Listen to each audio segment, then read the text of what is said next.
Hello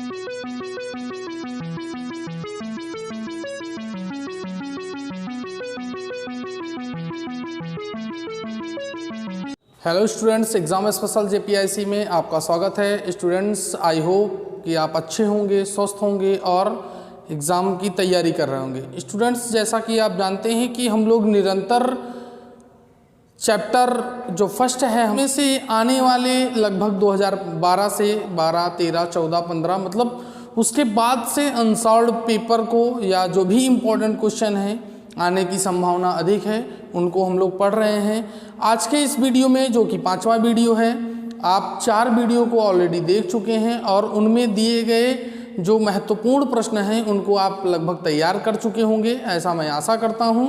और जिन्होंने नहीं तैयार किया हुआ है या नहीं देखा है वो पुराने वीडियो को देख लें। आगे आज के नए सेशन में हम लोग अति लघुत्तरी प्रश्नों के बारे में ही पढ़ेंगे और उनके बारे में जो भी डिस्कशन होगा उसके बारे में हम लोग सॉल्व करेंगे। स्टूडेंट्स, आज का ये पहला क्वेश्चन क्या है? विद्युत अपघटनीय अभिक्रियाओं से आप क्या समझते हैं?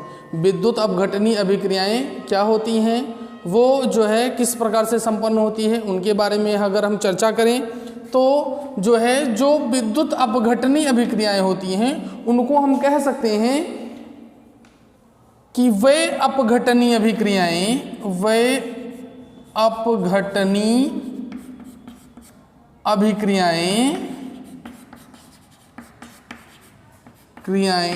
जो किसी पदार्थ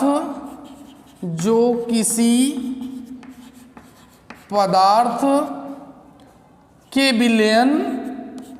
विलयन अथवा जो किसी पदार्थ के विलयन अथवा गलित अवस्था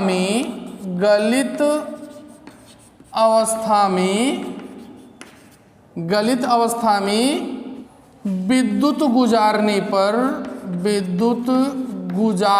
पर होती है। मतलब कि वह अपघटनीय अभिक्रियाएं जो किसी पदार्थ के विलयन में या उसके गलित अवस्था में विद्युत गुजारने पर जो अभिक्रिया प्राप्त होगी वह हमारी क्या कहलाएगी? विद्युत अपघटनीय अभिक्रियाएं कहलाती हैं। जैसे आप अगर हम H2O का विद्युत अपघटन कराएं तो हमारा क्या बनता है? H2 प्लस O2 बनता है, 2H2। ठीक है, तो ये हमारा क्या है? यहाँ पर हम विद्युत प्रवाहित करते हैं और उसके बाद क्या होता है? ये अपघटन हो जाता है और इसमें हाइड्रोजन और ऑक्सीजन अलग अलग हो जाते हैं। तो यह अभिक्रिया हमारी क्या कहलाएगी?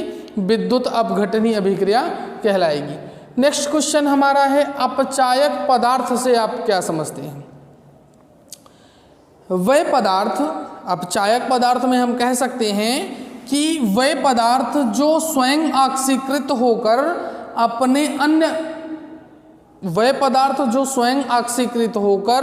अन्य पदार्थों को अपचयित कर देते हैं।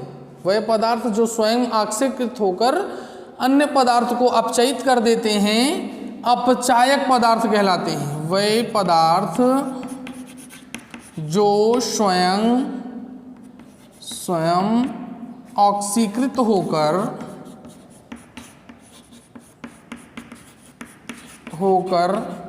दूसरे पदार्थ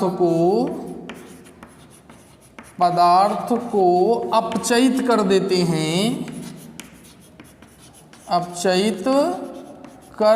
हैं, अपचायक कहलाते हैं। मतलब ये क्या होता है? खुद ऑक्सीकृत हो जाता है और दूसरे पदार्थ को अपचयित कर देता है।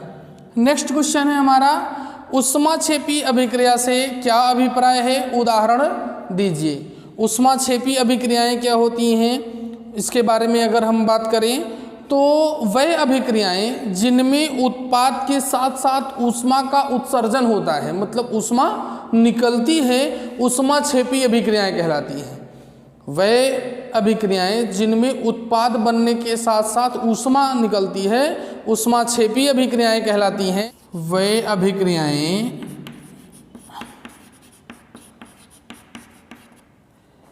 जिनमें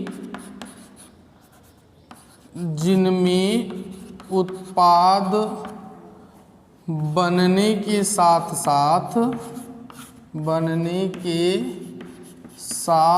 साथ ऊष्मा निकलती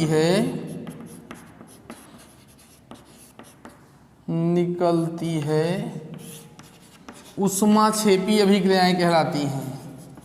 ऊष्माक्षेपी अभिक्रियाएं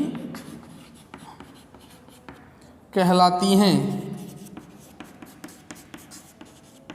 ऊष्माक्षेपी अभिक्रियाएं कहलाती हैं, जैसे CH4 + O2 goes to CO2 + H2O, CO2 + H2O, 2H2O हो जाएगा, 2 दूनी 4, हाइड्रोजन इधर 4 है, ऑक्सीजन 2, ऑक्सीजन 2 दूनी 4 है तो 2 4 ऑक्सीजन हो गया, कार्बन 1 है। इस तरीके से अभिक्रिया बैलेंस हो जाती है।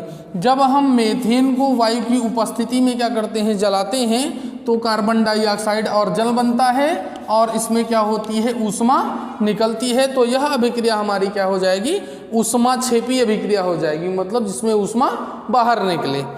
नेक्स्ट है हमारा जंग लगने से आप क्या समझते हैं। हमने आपको बताया है कि जो संक्षारण की प्रक्रिया होती है उसका उदाहरण होता है जंग लगने की प्रक्रिया।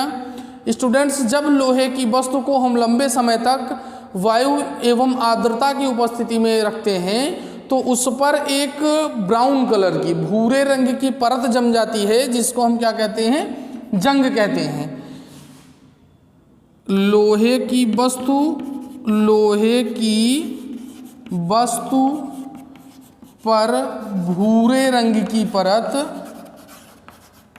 परत जमना ही जंग लगना कहलाता है।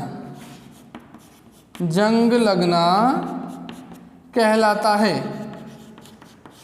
मतलब कि अगर लोहे की वस्तु पर जो है भूरे रंग की अगर परत हमको दिखाई पड़ती है तो उसमें आवश्यक रूप से क्या हो रहा है, जंग लग रहा है।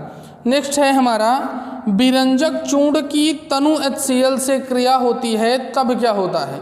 जब इसमें हम कह सकते हैं क्या होता है, जब विरंजक चूर्ण की तनु हाइड्रोक्लोरिक अम्ल से अभिक्रिया कराते हैं। हम आपको बता दें कि जब विरंजक चूर्ण की अभिक्रिया किससे कराते हैं, HCl से कराते हैं।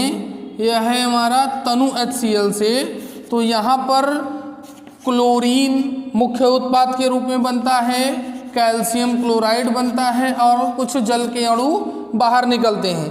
तो इस तरीके से जब हम कैल्शियम विरंजक चूर्ण की अभिक्रिया तनु HCl से कराएंगे तो हमारा जो मुख्य उत्पाद बनेगा वहाँ पे क्लोरीन बनेगा और हमारा क्या होता है, कैल्शियम क्लोराइड और जल जो है सह उत्पाद के रूप में प्राप्त होते हैं। अभिक्रिया को अगर हम बैलेंस करें तो Cl2 हो जाएगा, तो 4 Cl2 लेफ्ट साइड में हो गए और हाइड्रोजन लेफ्ट साइड में 2 है और राइट साइड में हाइड्रोजन 2 है, कैल्शियम जो है 1 है, कैल्शियम भी 1 है, ऑक्सीजन 1 है, ऑक्सीजन 1 भी। तो इस तरीके से यह अभिक्रिया बैलेंस हो जाती है। स्टूडेंट्स, ये जो क्वेश्चंस हैं ये भी जो है बोर्ड परीक्षा के लिए अत्यंत उपयोगी हैं। आप लास्ट तक पूरा वीडियो देख करके इन क्वेश्चंस को आप तैयार कर सकते हैं। आप बने रहिए JPIC के साथ और निरंतर वीडियो को देखते रहिए। निश्चित रूप से आप अच्छे अंक प्राप्त करेंगे और अच्छी सफलता प्राप्त करेंगे। धन्यवाद।